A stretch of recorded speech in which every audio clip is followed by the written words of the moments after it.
Hello guys, welcome back to my YouTube channel. So आज एक Buddhist के episode में देखेंगे कि रुद्रप्रताप के अड्डे पर रुद्रप्रताप मृत्युंजय को कहता है, तुम यही रुको, अब कलावती ही आएंगी। शेखावत मेंशन में जयराज और सारे परिवार वाले ये सब कुछ सीसीटीवी में देख रहे होते हैं। फिर जयराज हैरानी से कहता है, कलावती भाई साहब के साथ ही कैसे हो सकती है। फिर जयराज मृत्युंजय को टीवी में देखकर कहता है, ये मृत्युंजय भी कितना अजीब व्यवहार कला है, देखो। फिर तारा जयराज को कहती है, बाबा। फिर जयराज तारा को कहता है, देखो। फिर तारा जयराज को बताती है, अभी आपको बहुत कुछ देखना बाकी है, फिलहाल आप मेरे साथ चलिए, मुझे आपको कुछ और भी दिखाना है, आइए मेरे साथ। तारा जयराज को रुद्रप्रताप के कमरे में ले आती है। फिर तारा किताबें इधर उधर हटाने की कोशिश करती है। फिर तारा किताबें इधर उधर हटा के देखती है कि सीक्रेट कमरा खुलता है कि नहीं। फिर अचानक से सीक्रेट कमरा खुल जाता है। उधर रुद्रप्रताप के अड्डे पर अम्रपाली मृत्युंजय को कहती है, साइन कर देना मेरे गरम धरम। फिर मृत्युंजय अम्रपाली को कहता है, देखो हम बोलत रहे तुमको, कलावती को तुम यहाँ बुलाओ तभी हम दस्तक करेंगे, हमारे पास छूना मत, हम बोल रहे हैं। उधर तारा जयराज को कहती है, आइए बाबा देखिए। जयराज अंदर सीक्रेट कमरे में आता है। जयराज कमरे की अंदर की चीजें हैरानी से देख रहा होता है। फिर तारा जयराज को बताती है, बाबा ये कलावती का कमरा है। फिर जयराज को वो बात याद आती है जब तारा ने उसे पिछले बार भी ये सीक्रेट कमरे के बारे में बताने की कोशिश की। इतने में आदित्य आता है रुद्रप्रताप के एक सीक्रेट कमरे के अंदर। वो जयराज को कहता है, डैड जल्दी आइए। सारे घर वाले नीचे चले जाते हैं। फिर आदित्य सारे घर वालों को कहता है, ये देखिए। जयराज सीसीटीवी कैमरा में देखकर कहता है, ये कलावती मृत्युंजय को बबलू क्यों बुला रही है, हमसे मिलना चाह रहा था। फिर मृत्युंजय खुश होकर कलावती को कहता है, अरे कलावती जी, आपके दर्शन तो दुर्लभ हुई गवे। ये रुद्रप्रताप हमको बोल रहे हैं हस्ताक्षर करो, हस्ताक्षर करो। अरे काहे करे हम हस्ताक्षर, हमारा सौदा तो तुम्हारे साथ हुआ था ना। वो सारी दौलत जायदाद लेकर जाएगा तो आपको क्या मिलेगा, बाबा जी का लोटा। देखो हम सोचत रहे उनका सब दौलत मिल गया तो तुम हमका पैसा कैसे दोगी, हमरा 1 लाख यम यम यम 205। फिर कलावती मृत्युंजय को कहती है, अपने पैसे की बड़ी फिक्र है तुझे। फिर मृत्युंजय कलावती को बताता है, नहीं देखो तुम हमको ऐसा कोनो लालची ना समझो, वो हमको आपके पैसे की भी फिक्र है, पर हमरे पैसे हस्ताक्षर करने से पहले मिल जाते तो बहुत अच्छा होता। फिर कलावती अम्रपाली को कहती है, लाके दे रही इसके पैसे। बोल तो ऐसे रहा है जैसे मैं इसके पैसे लेकर भाग जाऊंगी, सूद खोर खई का, चमड़ी से जाए पर दमड़ी ना जाए। फिर अम्रपाली कलावती को कहती है, लाती हूँ दीदी साहब। फिर मृत्युंजय अम्रपाली को कहता है, जल्दी आना, ये पैसे के मामले में हमका इंतजार करना अच्छा नहीं लागत है, हम चाट वाले हैं, चट मंगनी और पट गया चाट बनाए, ये पैसा ले लिए और दे दिए। फिर अम्रपाली मृत्युंजय को पैसा दिखाते हुए कहती है, ये ले, इतना पैसा ना कभी देखा नहीं होगा तूने सपने में। मृत्युंजय पैसे को देखकर दंग रह जाता है और बेहोश होकर अम्रपाली के ऊपर गिरने लगता है। फिर मृत्युंजय नाटक करते हुए अम्रपाली को कहता है, अरे हमका थाम लो, हमका थाम लो। फिर अम्रपाली मृत्युंजय को धक्का देकर कहती है, अरे ए मुए क्या कर रहा है, ये बेहोश होने का नाटक खत्म कर और ये पकड़। फिर मृत्युंजय बताता है, बाप रे ये बक्सा ही हमको 1,2005 का लागत है, तुम सही बोलत रहे, इतना सारा पैसा हम एक साथ कभी नहीं देख रहे हो। वहाँ बैठे बैठे हंस रहे हो क्या, इधर देखो इतने पैसे कमाए हम, क्या बोलत रहे, पढ़ेंगे नहीं तो पैसे नहीं कमाएंगे। अब देखो 9वीं फेल होकर भी इतना सारा पैसा कमाए, अब चटाई लो चटनी, बुलाई लो रुद्रप्रताप को, हम हस्ताक्षर देने के लिए तैयार है। उधर सारे घर वाले सीसीटीवी में मृत्युंजय और कलावती की ये रिकॉर्डिंग देख रहे होते हैं टीवी में। फिर रुद्रप्रताप मृत्युंजय को कहता है, चल अब साइन कर। मृत्युंजय रुद्रप्रताप की आवाज सुनते ही उसकी तरफ हैरानी से देखने लगता है। उधर जयराज भी ये सब कुछ देख रहा होता है टीवी के अंदर। फिर मृत्युंजय अम्रपाली को पूछता है, सुनो सखी, ये कहाँ से प्रकट हुए। फिर मृत्युंजय पूछता है, कलावती जी कहाँ है, उनका यहाँ बुलाओ, हम हस्ताक्षर दे देंगे। फिर मृत्युंजय अम्रपाली को कहता है, ये आइटम तुमका देखत रहे हो, यहाँ खड़े रहो और हमरा बक्सा पकड़े रहो, वो कलावती जी को बुलाओ, हम तब तक पैसे गिन रहे हैं। फिर कलावती मृत्युंजय को कहते हैं, अरे यही तो हूँ मैं। फिर मृत्युंजय कलावती से पूछता है, कलावती जी ये क्या हो रहा है, रुद्र जी कहाँ है, रुद्र जी है तो कलावती जी नहीं है, कलावती जी है तो रुद्र जी नहीं। फिर मृत्युंजय अम्रपाली से पूछता है, ये आइटम ये क्या हो रहा है, हमका कुछ समझ नहीं आ रहा है। फिर कलावती कहती है मृत्युंजय को, तू रुद्र और कलावती को एक साथ देखना चाहता है ना, ले।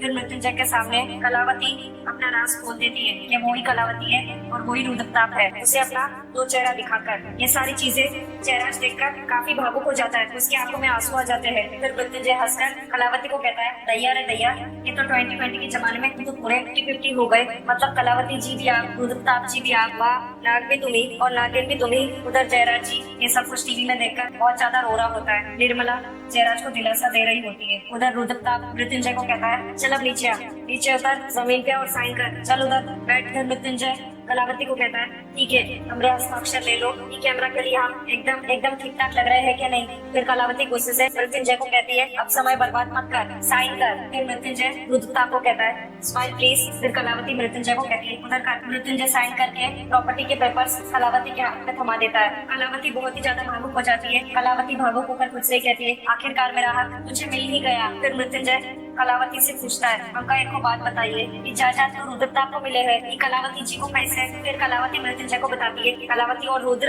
एक थे, एक है और एक रहेंगे। कलावती एक सच है और रुद्र उस सच्चाई को छुपाने के लिए एक नकाब। फिर इतने में जयराज आ जाता है और वो कलावती को कहता है और वो नकाब आज उतर गया। कलावती जयराज और बाकी सारे घर वालों को अपने सामने खड़ा देखकर चौंक जाती है। फिर जयराज कलावती से पूछता है, ये है आपकी सच्चाई? इतना कुछ किया भाई साहब आपने, किस लिए? जायदाद पाने के लिए? अरे भाई साहब एक बार कह दिया होता हमसे, हम हंसते हंसते अपना सब कुछ आपको दे देते। रुद्रप्रताप गुस्से से जयराज को कहता है, चुप चुप चुप चुप, तू नाम करेगा मेरे, भीख देगा मुझे, रहम करेगा मुझ पर, जो हक है कलावती का खैरात में मिलेगी मुझे। खैरात में क्या गुनाह था मेरा कि मैं एक किन्नर पैदा हुई? मेरा जन्म क्या मेरे बस में था? मैंने मांगा था क्या मैं किन्नर बन के पैदा हूँ? और सजा तो मुझे मिली ना। तुझे तो पता है मेरे बाप ने मेरी तरफ देखा तक नहीं, गोद में भी नहीं लिया। वो तो गोद में तुझे लेता था ना, तुझे खिलाता था, तुझे प्यार करता था, मेरी तरफ ना देखा उसने एक बार भी, क्योंकि शर्म आती थी उसे। वो बोलते नहीं बनता था, क्या कहे मैं बेटा हूँ या बेटी। बचपन में ही आश्रम में भेज दिया, एक सन्यासी बनने पर मजबूर कर दिया ताकि मेरी शादी ना हो सके, ताकि मेरा सच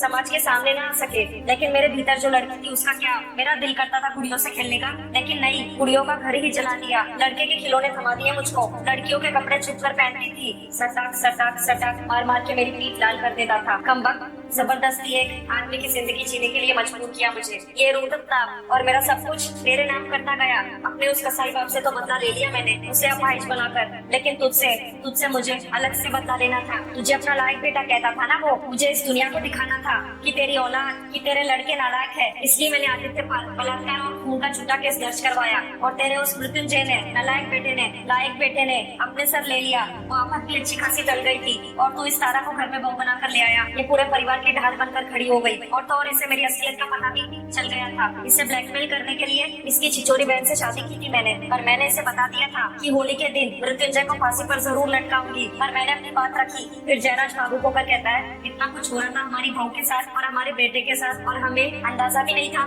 फिर जयराज रुद्रप्रताप को कहता है, भाई साहब आपने मेरे मृत्युंजय को मार डाला। फिर रुद्रप्रताप जयराज को बताता है, तुझे दर्द में देखकर बहुत मजा आ रहा था मुझे, और न जाने क्यों तुझे और तड़पाने का मन कर रहा था मेरा, इसलिए इसे धमका कर तुझे तेरे ही घर से बाहर करा दिया मैंने। फिर जयराज वो बात याद करता है कि कैसे तारा ने धक्के मार के उन्हें घर से निकाला था। फिर जयराज वो एक एक बात याद करता है जो तारा से रुद्रप्रताप ने करवाया था। फिर जयराज भावुक होकर तारा को कहता है, हमारी जान बचाने के लिए आप कितने जुल्म सहते रही और हम कितना गलत समझते थे आपको, कितना भला बुरा कहा हमने आपको, हमें माफ कर दीजिए, हम बहुत शर्मिंदा है, हमें माफ कर दीजिए। जयराज हाथ जोड़कर रोने लगता है तारा के सामने। फिर तारा भावुक होकर जयराज को कहती है, नहीं बाबा ऐसा मत बोलो आप, और आप ऐसे माफी मत मांगिए, इसमें आपकी कोई गलती नहीं है। मेरी तरह आप भी इस कलावती के हाथ की कठपुतली बन के रह गए थे। आप वही कर रहे थे, वैसा ही बर्ताव कर रहे थे जैसा ये आपसे करवाना चाह रही थी। प्लीज आप माफी मत मांगिए। फिर रुद्रप्रताप कहता है, वो फिर ससुर बहू का प्यार का ड्रामा, ये ममता, मेरी तो आंखों में आंसू आ गए। अरे दम घुटता है मेरा इस नकली प्यार दुलार की नौटंकी से। इससे तो मैं उसी दिन गोली मार देती जिस दिन इसने सब कुछ मेरे नाम किया था,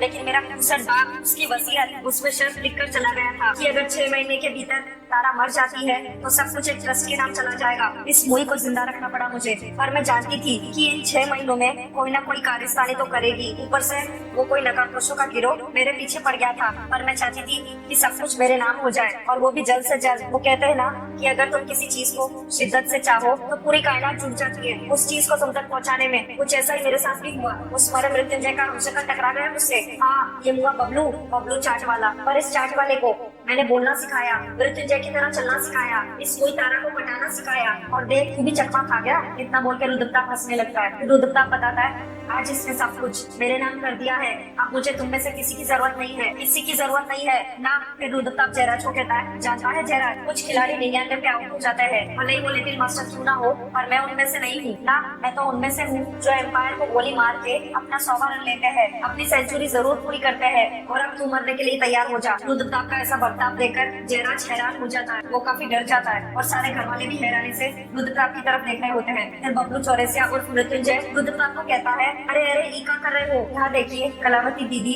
रुद्रप्रताप भैया, बात बात पे आप तमंचा खड़ा कर देते हैं यहाँ, ये अच्छी बात नहीं है। तनिक हमारी बात को सुन लो। Shut up Bablu, shut up. फिर मृत्युंजय कलावती को कहता है, हमारी बात नहीं सुननी है, हमारी कहानी नहीं सुनी है, ठीक है देखो, पर हम अपनी लुगाई की बेइज्जती नहीं सह सकते। वो हमारी लुगाई तारा सुशीला की बात सुननी होगी। वो हमारी लुगाई तारा सुशीला की बात माननी पड़ेगी। फिर तारा सुशीला की एक्टिंग करने लगती है रुद्रताप के सामने। तारा रुद्रताप को कहती है, कहा महाराज इतना आसानी से बेवकूफ बन गए और आपको कहा लगा खाली तगड़ा खिलाड़ी आप ही है, बाकी सब खिलाड़ी कमजोर है। उस दिन किन्नर मैदान में आपने जिस दिन फांसी लगा के मृत्युंजय को, आपने जिसे मृत्युंजय समझकर फांसी लगाई थी ना, वो मृत्युंजय नहीं आपका आदमी था, क्योंकि मृत्युंजय को तो बचा लिया था माँ और गोविंद शुक्ला ने मिलकर। तारा की बात सुनकर कलावती एकदम दंग रह जाती है, उसका मुंह खुला का खुला रह जाता है। फिर तारा कलावती को बताती है, और हाँ, जिस नकाबपोशों के सरदार ने आपकी नाक में दम करके रखा था ना, वो कोई और नहीं मेरा मृत्युंजय था। फिर रुद्रताप वो सारी बातें याद करने लगता है। फिर मृत्युंजय रुद्रताप को कहता है, चटनी तो आपने चटाई ली, ताया जी भूखा है, हमको मालूम नहीं था कि आपको बुद्धू बनाना इतना आसान होगा, तो हम बबलू चौरसिया बनते गए और आप भी बनते गए, और आज अपने घर के असली बेटे मृत्युंजय के नाम सारी जायदाद कर दी। ये सब कुछ देखकर जयराज काफी भावुक हो जाता है। सो गाइस, आज का एक देश का एपिसोड यहीं पर समाप्त होता है। Thank you for watching.